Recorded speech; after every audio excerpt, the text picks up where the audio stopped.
Ladies and gentlemen, boys and girls, never fear, for mismapasion is here. Yes, indeed, I am back after an enforced hiatus due to connectivity issues, which did mean, unfortunately, I had to miss out on a sizable, quite a decently sizable chunk of football, including the quarterfinals of the Champions League. But it's not like I missed out on much, though, did I? I don't think the controversial newsworthy happened, did it? So, we just barrel on through and keep on rolling because I don't think anything happened. But anyway, Game Week 18 came and went in a jam-packed Sunday edition of the WSL. And without any further ramblings, let's take a look at all the action that took place. The action began in Manchester, where United welcomed one of the league's most recent high performers in Everton, in an encounter that started fiercely and pretty much continued on that wavelength for the majority of the game, with both goalkeepers being called upon early doors. After a couple of fruitful attempts, United finally opened the scoring after Brosnan bundled the ball, which got pounced upon gratefully by Janssen, who made no mistake faced with an open and empty net. United's dominance maintained, and the Red Devils really should have gone further ahead on more than one occasion, with the likes of Turlin and Clinton going close, but Brosnan stood strong going into the second half. The final 45, though, would finally see United get their deserved second goal, with Grace Clinton finally getting herself on the score sheet with what was quite the difficult shot to pull off, but given her caliber of player, it was more than easy for her. United had too much about them as they managed to see off Everton 2-0, with the Toffees really floundering in the second half and making it easy for United to have their way with them, which was admittedly disappointing considering how well Everton have been recently. But for United, it keeps them in healthy shape in the hunt for Champions League qualification. Next up was a quadruple header of games as we saw Crystal Palace versus Arsenal, Brighton versus Manchester City, Leicester City versus Tottenham Hotspur, and Liverpool versus Aston Villa all kicking off at the same time. There really was not much to write home about in the matches featuring the North London sides, as Arsenal went about their business with an expectant win over Crystal Palace, with the match ending 4-0 to the visitors, with Beth Mead standing out on form, especially with her second goal, which definitely was an unintended cross despite what the media and pundits will tell you, that evolved into a golazo in the dying embers of the match that apparently she meant to do it. Don't believe them. The win for Arsenal, though, meant that they maintained pressure on league leaders Chelsea, who we will get to later. The other North London related game saw the Lily Whites take a trip to Leicester, where in all honesty, Spurs should have won this game. They had more than enough in this to really put Leicester under their thumb and in their control, but a mixture of bad finishing and great shot stopping from Leipzig made sure that it would not be the case. The second half would be where things really started to kick off as the visitors finally found the back of the net, albeit in the wrong goal mouth, as Leicester were granted the lead after a failed clearance from Ribbrink saw the ball land in her own net after a great attack from Leicester against the run of play. Luckily for Ribbrink, though, her own goal would not be the defining moment of the game, as Drew Spence would equalize just a few minutes later to spare her teammate blushes. Spurs had the opportunity to close the game out after a great free kick from Swineman rebounded off the top bar into the waiting feet of Ayan, who really should have but could not finish the gift-wrapped opportunity, and ultimately the game would end level with Spurs still in search of a win, whilst Leicester continued to make ground on their survival hopes. The penultimate of the quadruple header took us to the coast, where Brighton and Hove Albion took on Manchester City. That was honestly quite a slog of a game, not only to watch but I'm sure to play, as the players there just looked absolutely depleted.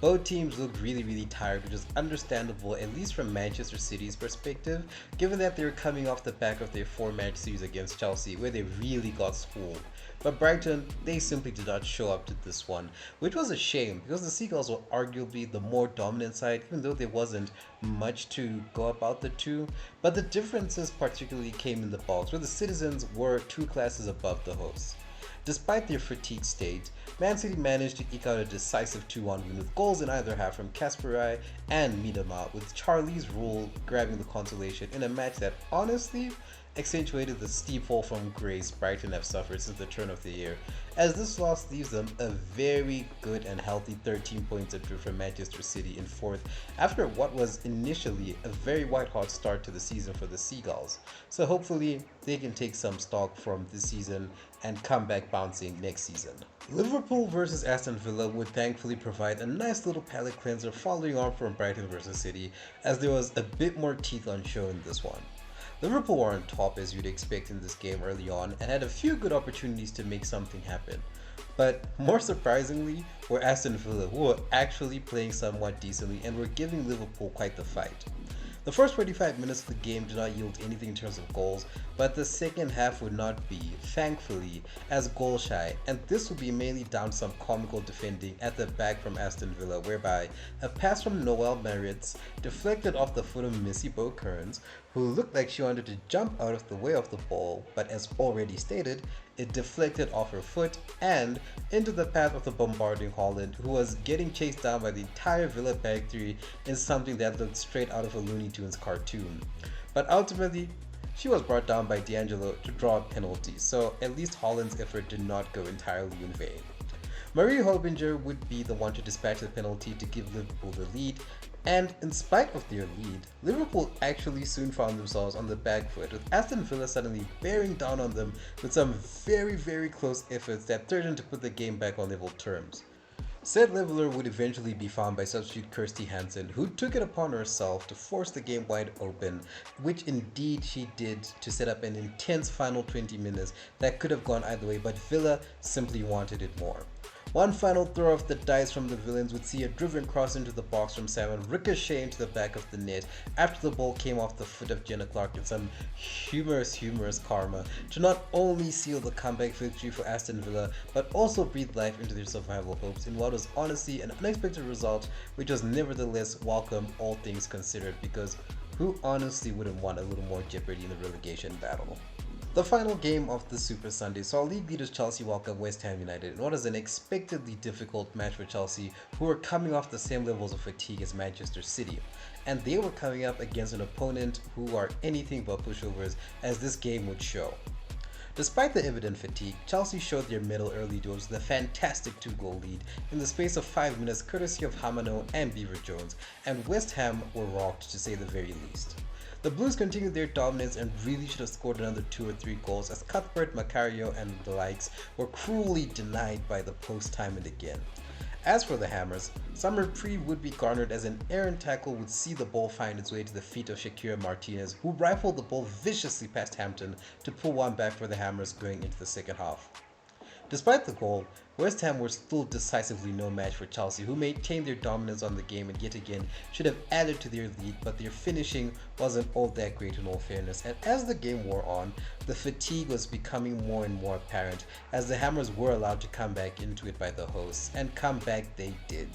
It would be an injury time header from a tight angle that would see West Ham snatch a point from Chelsea, with who else but Martinez being the one to hit the ball home after she was left all alone and unmarked to ensure her team left Kingsmeadow with something.